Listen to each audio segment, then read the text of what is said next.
Ating tutukan ang good deeds at amazing features sa nakalipas na linggo ng Oktubre, hatid ng Laguna PNP sa pamumuno ni Police Colonel Goven Melly Machita Unos, Acting Provincial Director ng Laguna Police Provincial Office. Tunghayan ang mga community engagement hatid ng mga kapulisan mula sa Laguna.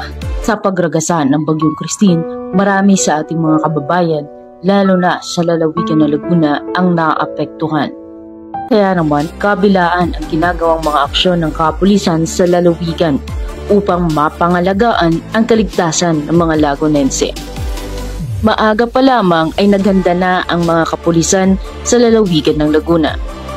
Kabilaan din ang pagkikipag-coordinate ng mga kapulisan ng lalawigan ng Laguna sa mga lokal na pamahalaan upang mas lumalim pa kaalaman sa bagsik na dulot ng Bagyong Christine at madaling matugunan ang mga pangangailangan at rescue operations. Nanguna din ang mga kapulisan sa pagtulong sa pagsiset up ng mga tent sa evacuation center at sa pamamahagi ng food packs sa mga evacuees. Hindi alintana ng mga kapulisan ang panganib na hatid ng bagyo sa kanilang sarili.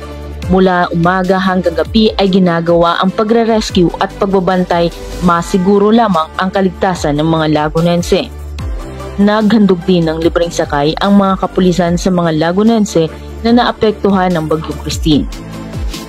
Kinabukasan, baliwala ang pagod at puyat ng mga kapulisan sa lalawigan matapos pangunahan ng mga ito ang road clearing upang mas ligtas na makatawid at hindi na maabala pa ang mga motorista, at kahit pa sa gabi ay patuloy pa rin ang road clearing ng mga kapulisan ng Laguna.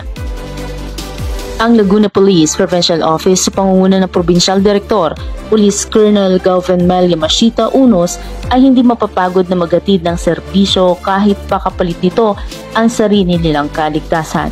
Sa kabila ng pagod at puyat ng mga kapulisan sa lalawigan ng Laguna, kanilang matagumpay na nagampanan ang kanilang mga tungkuling mapagsilbihan at masiguro ang kaligtasan ng bawat Lagunense.